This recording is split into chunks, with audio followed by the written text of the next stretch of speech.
Cyber ವಂಚಕರ ಹಾವಳಿಗೆ ಜನರು ಸುಸ್ತಾಗಿದ್ದಾರೆ. App update ಮಾಡಿ ಅಂತ ಲಿಂಕ್ ಅನ್ನು ಕಳುಹಿಸಿ ಆನ್ಲೈನ್ ವಂಚನೆ ಮಾಡ್ತಾ ಇರುವ ಗ್ಯಾಂಗ್ ಆಕ್ಟಿವ್ ಆಗಿದೆ. SBI ಬ್ಯಾಂಕ್ನ ಯುನೋ ಆಪ್ ಅಪ್ಡೇಟ್ ಮಾಡೋದಕ್ಕೆ ಹೋಗಿ ಕಾರ್ಪೆಂಟರ್ ಲಕ್ಷಾಂತರ ರೂಪಾಯಿ ಹಣವನ್ನು ಕಳ್ಕೊಂಡಿದ್ದಾರೆ. ಕನಕಪುರ ತಾಲೂಕಿನ ಕಂಚನಹಳ್ಳಿ ಗ್ರಾಮದ ಕಾರ್ಪೆಂಟರ್ ಗಂಗಾಧರ್ ಮೋಸ ಹೋಗಿದ್ದಾರೆ. ಲಿಂಕ್ ಮೇಲೆ ಕ್ಲಿಕ್ ಮಾಡಿದ ತಕ್ಷಣ ಅಕೌಂಟ್ನಲ್ಲಿದ್ದಂತಹ 2 ಲಕ್ಷ ರೂಪಾಯಿ ಹಣ ಖಾಲಿಯಾಗಿದೆ. ಮೊದಲು 1 ಲಕ್ಷ ಹಣ ಕಟ್ಟಾಯಿತು. ಅದಾದ ನಂತರ 2 ಬಾರಿ 50,000ದಂತೆ ಬೇರೆಯವರ ಖಾತೆಗೆ ಹಣ ವರ್ಗಾವಣೆಯಾಗಿದೆ. ಹಣ ವಾಪಸ್ ಕೊಡಿಸುವಂತೆ ಗಂಗಾಧರ್ ಸೈಬರ್ ಪೊಲೀಸರ ಮೊರೆ ಹೋಗಿದ್ದಾರೆ. ರಾಮನಗರ ಸೆನ್ ಪೊಲೀಸ್ ಠಾಣೆಯಲ್ಲಿ ಪ್ರಕರಣ ದಾಖಲಾಗಿದೆ. ಕಾಂಗ್ರೆಸ್ ವಿರುದ್ಧ ಮಾಜಿ ಪ್ರಧಾನಿ HD ದೇವೇಗೌಡರು ಮುಗಿಬಿದ್ದಿದ್ದು ಜೆಡಿಎಸ್ ಮುಗಿಸಲು ಹಾಸನದಲ್ಲಿ ಕಾಂಗ್ರೆಸ್ ತೀರ್ಮಾನಿಸಿದೆ. ಹಾಸನದಲ್ಲಿ ಜೆಡಿಎಸ್ ಮುಗಿಸಬೇಕು ಅಂತ ಸಭೆ ಮಾಡಿದ್ದಾರೆ ಅಂತ ಗುಡುಗಿದ್ರು.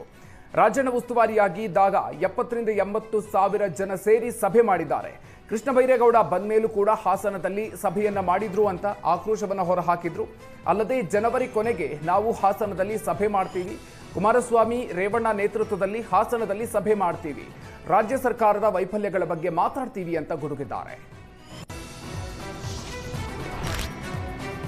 ಬಾಗಲಕೋಟೆಯ ಅಮೀನಗಡ ಪೊಲೀಸರು ಕಾರ್ಯಾಚರಣೆ ನಡೆಸಿ ಖತರ್ನಾಕ್ ಕಳ್ಳನನ್ನ ಬಂಧಿಸಿದ್ದಾರೆ. ಯಾದಗಿರಿಯ ಹುಲಗಪ್ಪನನ್ನ ಬಂಧಿಸಿ 21 ಬೈಕ್ಗಳನ್ನು ವಶಕ್ಕೆ ಪಡೆದುಕೊಂಡಿದ್ದಾರೆ. 11,95,000 ಮೌಲ್ಯದ 21 ಬೈಕ್ಗಳನ್ನು ಜಪ್ತಿ ಮಾಡಲಾಗಿದೆ. ಆರೋಪಿ ರಾಯಚೂರಿನ ಲಿಂಗಸಗೂರು ನಿವಾಸಿ ರಾಮಣ್ಣ ಅನ್ನೋರ ಬೈಕನ್ನು ಕದ್ದಿದ್ದ. ಅಮೀನಗಡ ಠಾಣೆಯಲ್ಲಿ ಈ ಕುರಿತಾಗಿ ಪ್ರಕರಣ ದಾಖಲಾಗಿತ್ತು. ಇದೀಗ ಬೈಕ್ ಕಳ್ಳನನ್ನ ಪೊಲೀಸರು ಬಂಧಿಸಿದ್ದು, ಈ ಸಂದರ್ಭದಲ್ಲಿ ಆರೋಪಿ ವಿವಿಧ ಜಿಲ್ಲೆಗಳಲ್ಲಿ ಬೈಕ್ ಕಳ್ಳತನ ಮಾಡಿರೋದು ಗೊತ್ತಾಗಿದೆ.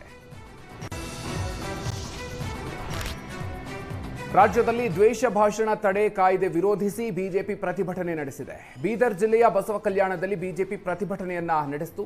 ಬಸವಕಲ್ಯಾಣ ತಹಶೀಲ್ದಾರ್ ಕಚೇರಿಯ ಎದುರು ಶಾಸಕ ಶರಣು ಸಲಗಾರ್ ನೇತೃತ್ವದಲ್ಲಿ ಪ್ರತಿಭಟನೆಯನ್ನು ನಡೆಸಲಾಯಿತು. ಕಾಂಗ್ರೆಸ್ ಸರ್ಕಾರ ವಾಕ್ ಸ್ವಾತಂತ್ರ್ಯವನ್ನ ಹರಣ ಮಾಡ್ತಾ ಇದೆ. ದ್ವೇಷ ಭಾಷಣ ತಡೆ ಕಾಯ್ದೆ ತುರ್ತು ಪರಿಸ್ಥಿತಿಗಿಂತಲೂ ಡೇಂಜರ್ ಅಂತ ಶಾಸಕ ಸಲಗಾರ್ ಕಿಡಿಕಾರಿದ್ದಾರೆ. ಕೂಡಲೇ ಈ ಜನವಿರೋಧಿ ಕಾಯ್ದೆಯನ್ನ ಹಿಂಪಡಿಬೇಕು, ಇಲ್ಲದಿದ್ದರೆ ಮುಂದಿನ ದಿನಗಳಲ್ಲಿ ಉಗ್ರ ಹೋರಾಟದ ಎಚ್ಚರಿಕೆ ನೀಡಿದ್ರು. ಇನ್ನು ಪ್ರತಿಭಟನೆಯಲ್ಲಿ ಬಿಜೆಪಿ ಮುಖಂಡರು ಕಾರ್ಯಕರ್ತರು ಭಾಗಿಯಾಗಿದ್ದರು. ಜೇನುತುಪ್ಪ ಖರೀದಿಸುವ ಮುನ್ನ ಎಚ್ಚರವಾಗಿರಿ. ಸಕ್ಕರೆ ಪಾಕ ಬೆಲ್ಲವನ್ನ ಬೆರೆಸಿ ಜೇನುತುಪ್ಪ ಅಂತ ಮಾರಾಟ ಮಾಡಲಾಗ್ತಾ ಇದೆ. ಹಾಸನದ ಹೊಳೆನರಸೀಪುರದಲ್ಲಿ ನಕಲಿ ಜೇನುತುಪ್ಪ ದಂಧೆ ಆಕ್ಟಿವ್ ಆಗಿದೆ.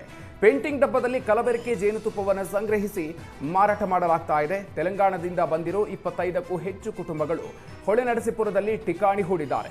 ನೂತನ APMC ಆವರಣದಲ್ಲಿ ನಕಲಿ ಜೇನುತುಪ್ಪ ತಯಾರಿಸಿ ವಂಚಿಸಲಾಗ್ತಾ ಇದೆ. ನಕಲಿ ಅಡ್ಡೆ ಮೇಲೆ ಪೊಲೀಸ್ ಆಹಾರ ಇಲಾಖೆ ದಾಳಿಯನ್ನು ನಡೆಸಿದೆ. ನಕಲಿ ಜೇನುತುಪ್ಪ ಅಂತ ಪರೀಕ್ಷೆಯಲ್ಲಿ ಸಾಬೀತಾಗಿದ್ದು, ಅಕ್ರಮವಾಗಿ ನೆಲೆಸಿದ್ದ 25 ಕುಟುಂಬಗಳನ್ನು ಪೊಲೀಸರು ಖಾಲಿ ಮಾಡಿಸಿದ್ದಾರೆ.